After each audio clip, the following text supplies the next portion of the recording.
The massive coalition survey ship Harmony's Edge moved slowly through the darkness of space, its blue engines glowing softly in the black void. Captain Vexstar stood on the bridge, his green reptilian skin reflecting the light from dozens of computer screens. His yellow eyes studied the data flowing across the displays with growing concern. "Commander Nixla, come look at this," he called to his second-in-command. The tall crystal-like being walked over, her transparent body catching the bridge lights and throwing rainbows across the metal walls. "What is it, Captain?" she asked, her voice sounding like wind chimes in a gentle breeze. Vexstar pointed at the main screen, showing a three-dimensional map of the space around them. Red dots filled the display like scattered blood drops. "This debris field, it goes on forever. Look at the size of it." The wreckage stretched in every direction as far as their sensors could reach.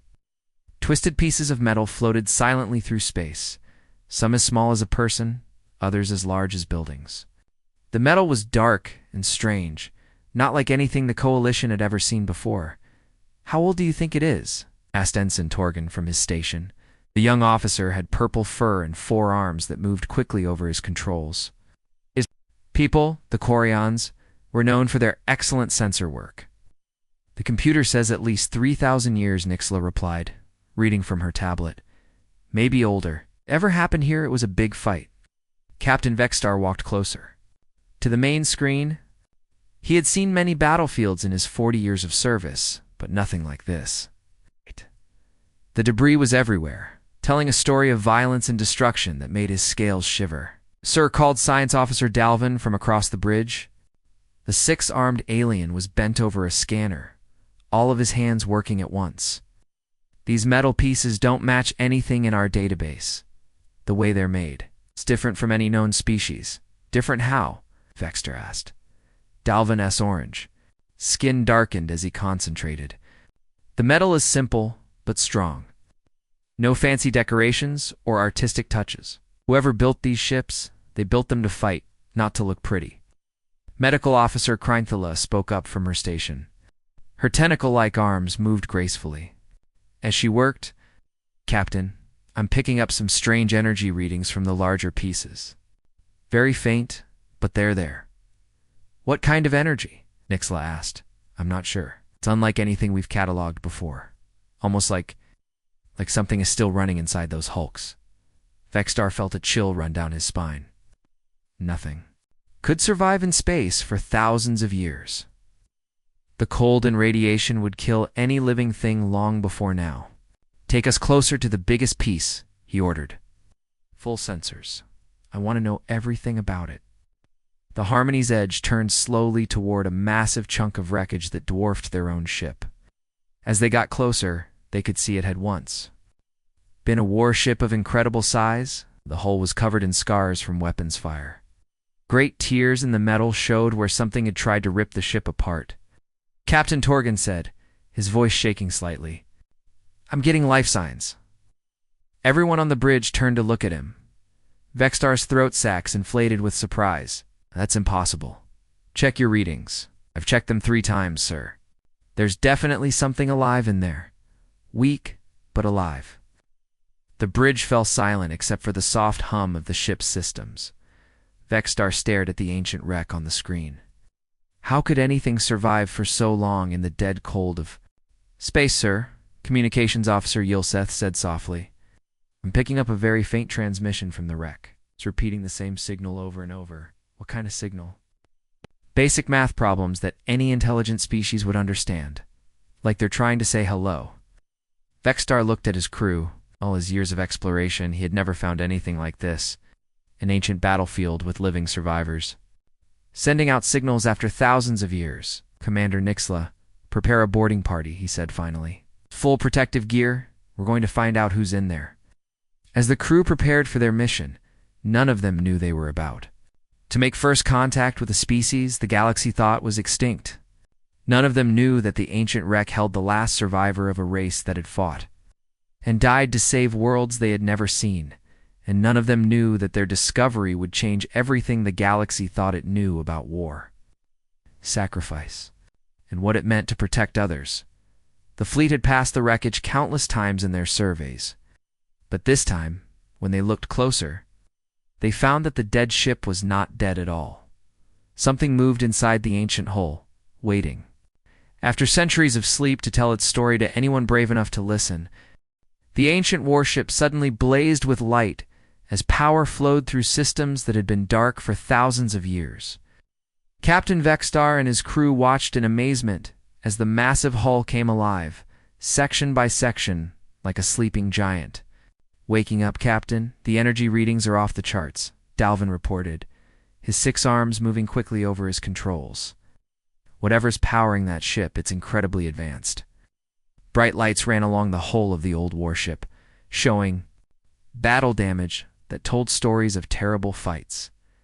The ship was huge, easily 3 times bigger than their own vessel. Weapons ports along its sides looked dark and empty, but somehow still dangerous.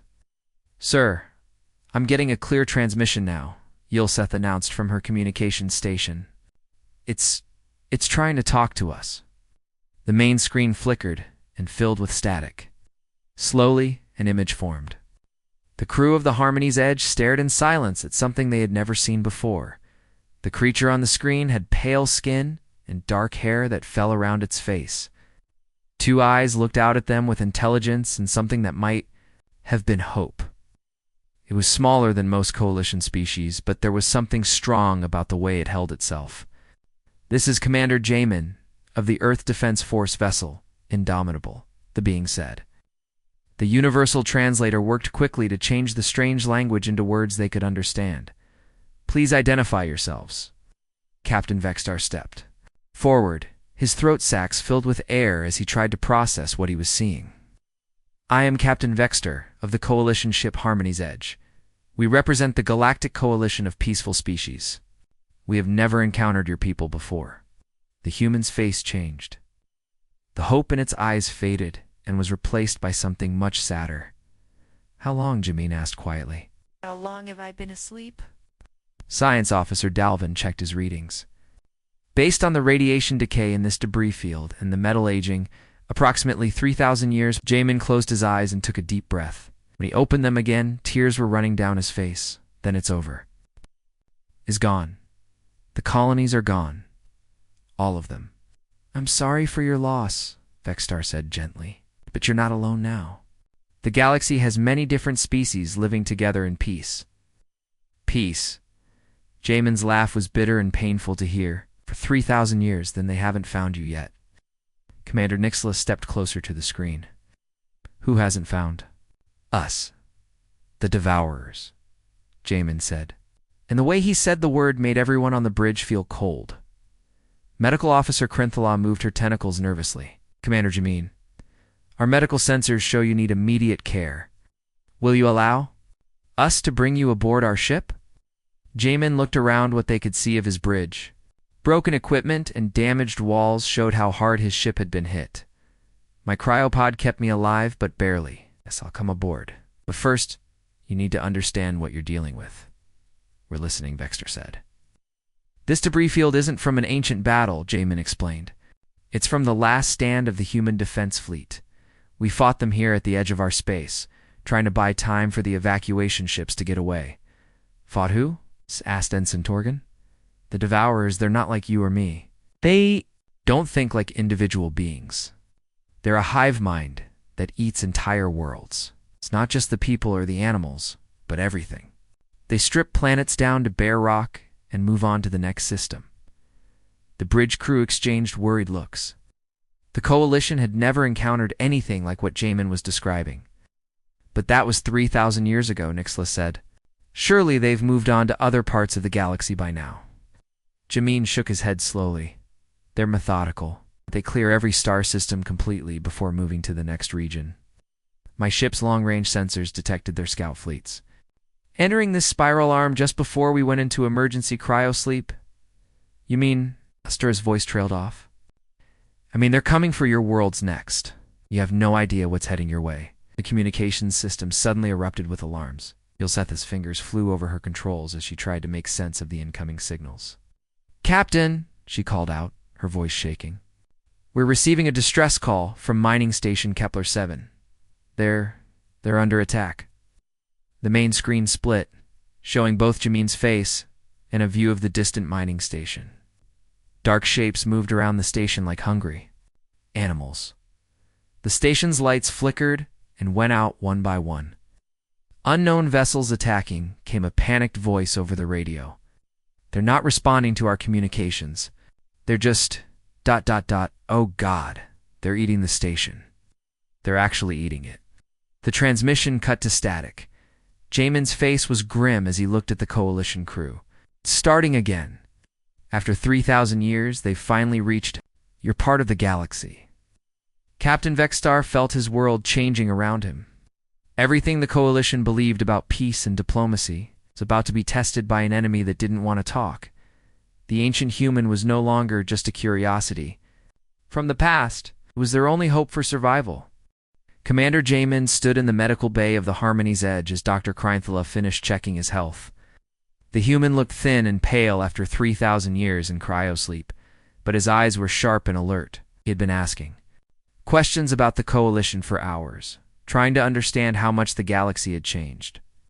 Your people have never fought a real war, have they? Min asked as they walked toward the briefing room. Captain Vexstar's scales shifted color, slightly, a sign of discomfort among his people. We've had disagreements between species, but nothing that couldn't be solved with talks and treaties. The Coalition believes in peaceful solutions. That's good, Jamin said quietly. It means you've built something beautiful. But it also means you're not ready for what's coming. The briefing room was filled with senior officers from different species. They all stared at the human with curiosity and some fear. Jamin had asked for this meeting to explain what the Coalition was facing.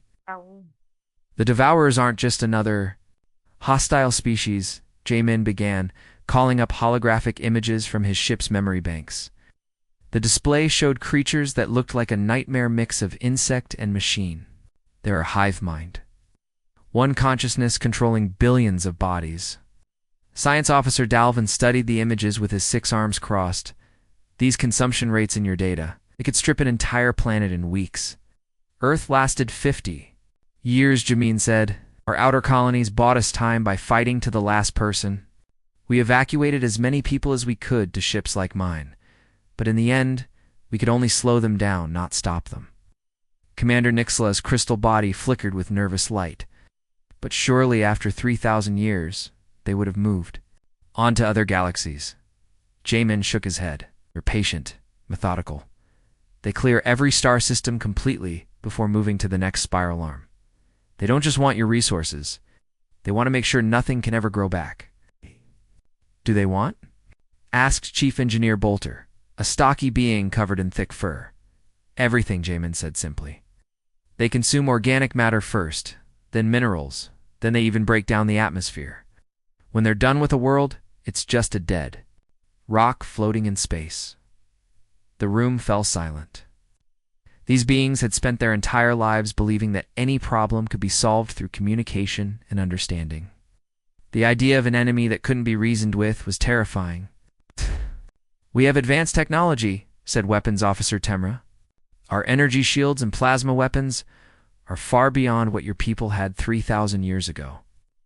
Jamin pulled up more data. This is what happened when we tried energy weapons against them. The hologram showed Coalition-style plasma beams, hitting Devourer ships. The alien vessels absorbed the energy and actually seemed to grow stronger. They adapt, Jamin explained. Hit them with energy weapons, and they learn to absorb that energy. Use directed particle beams, and they develop resistance.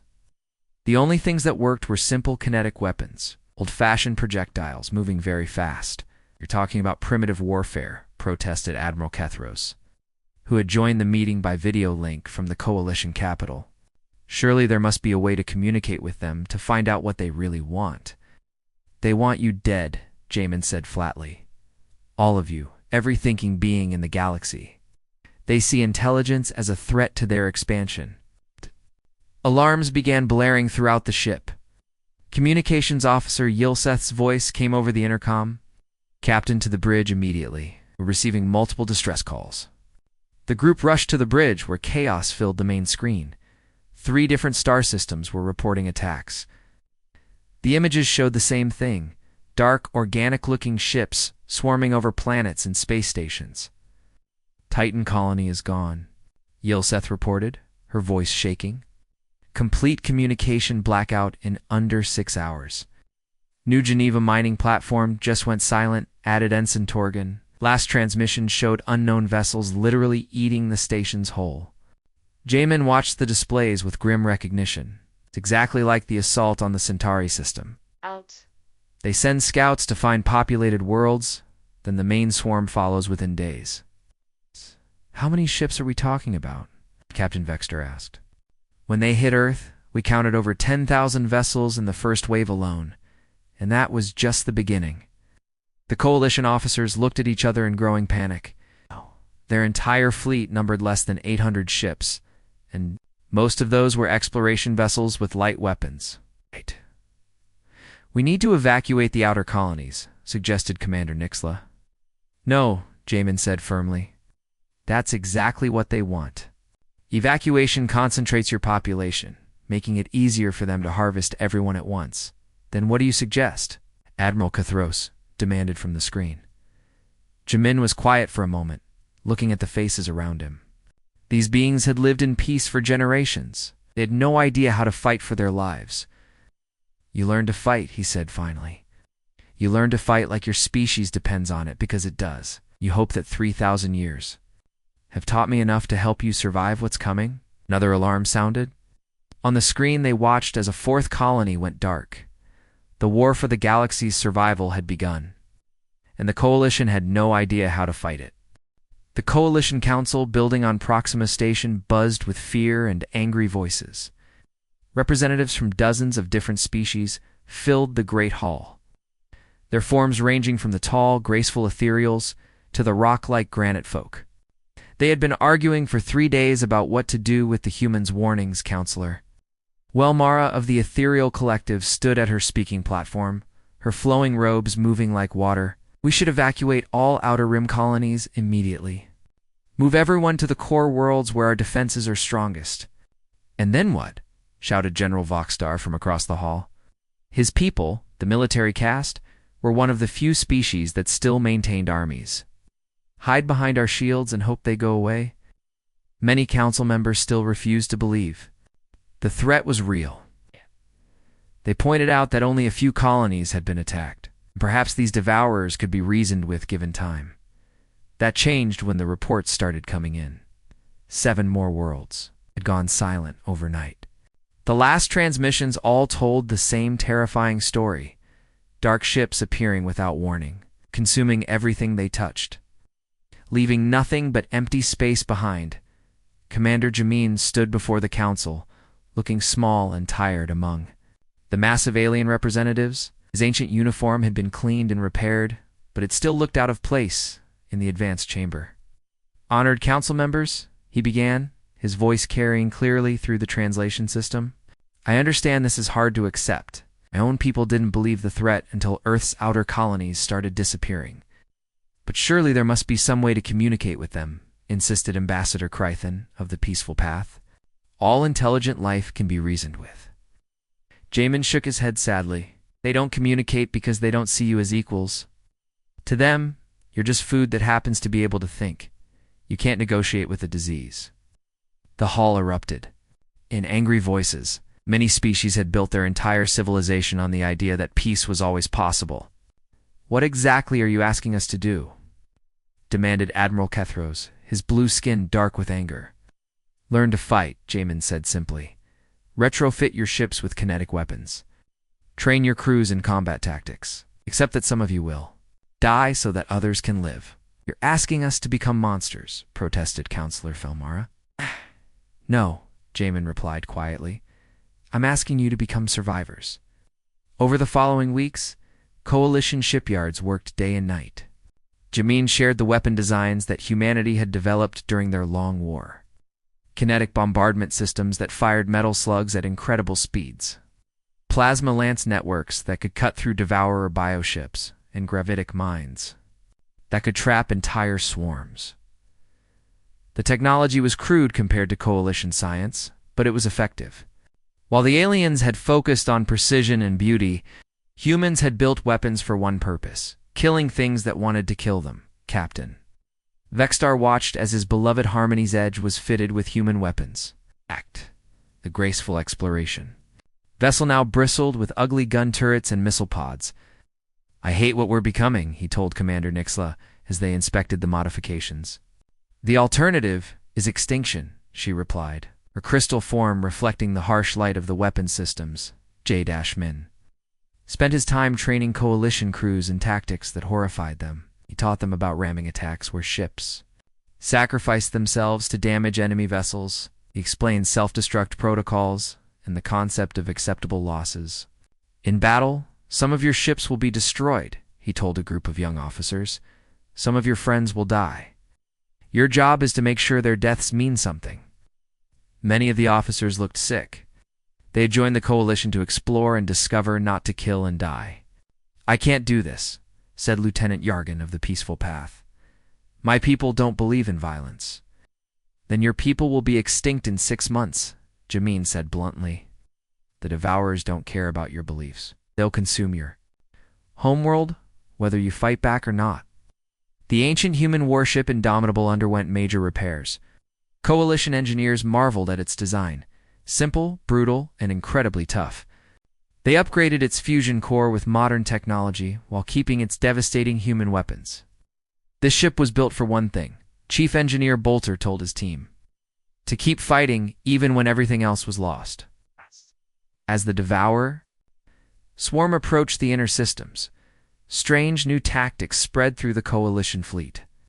Ships that had always fought alone learned to work in groups. Crews practiced maneuvers that would have been considered suicide a month earlier.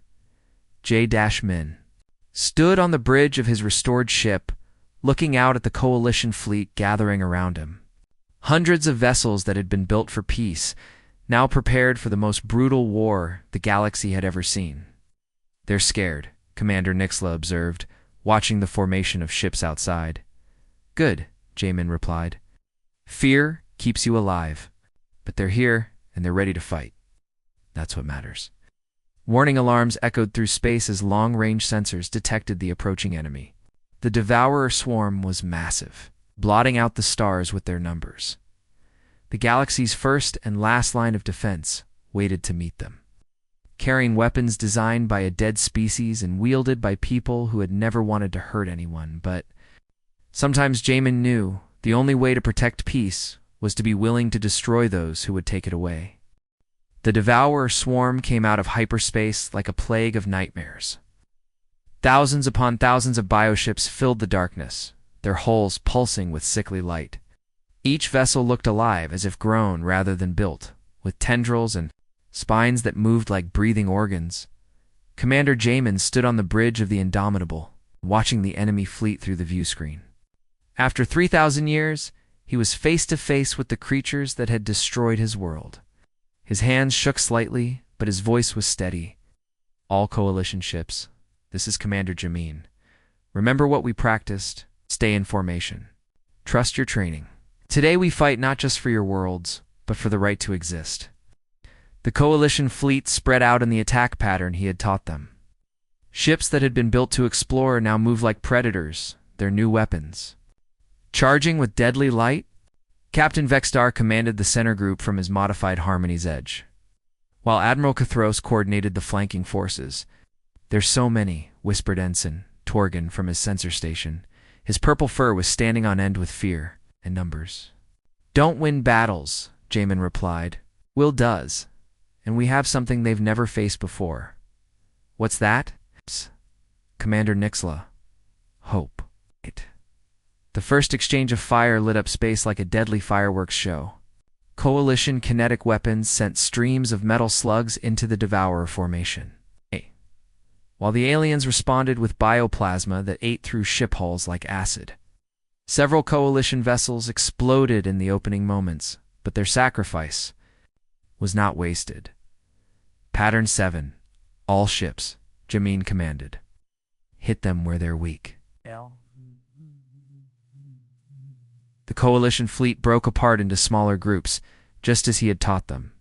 Instead of fighting the massive swarm head-on, They struck at isolated devourer formations with overwhelming force, then retreated before the main enemy could respond. It was a tactic humanity had learned during the siege of Earth. Attack the edges, avoid the center, make them spread out their forces. The Indomitable led the most dangerous attacks.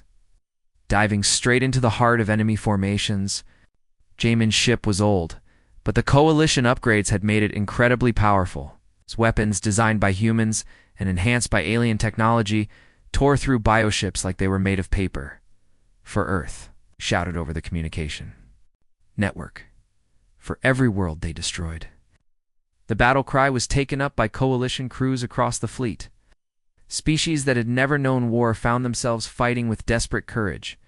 The peaceful ethereals used their ships like battering rams.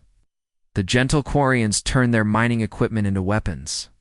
Even the pacifist, peaceful path species joined the fight, their exploration vessels carrying kinetic bombardment arrays. Science. Officer Dalvin coordinated the fleet's movements from his station, his 6 arms working frantically. Devourer Formation Delta 7 is breaking apart. They're trying to reform around our position. Let them come, Jamin said grimly. He turned to his crew, beings he had met only weeks ago, but who now fought beside him like old friends. Power to forward weapons. We're going to punch a hole through their center. The Indomitable accelerated toward the largest concentration of enemy ships. Coalition vessels followed in its wake, their crews knowing they might not survive the next few minutes. But they also knew that someone had to stop the Devourers here, or nowhere. Medical Officer Krinthala worked desperately to keep damaged ships in the fight. Her tentacles moved over control panels as she coordinated emergency repairs across the fleet. Captain Vextar's ship has lost main power. They're drifting? Cover them. Jamin ordered. Ah! 2 Quarian vessels moved to protect the Harmony's Edge, their crews, buying time with their lives. The battle raged for hours.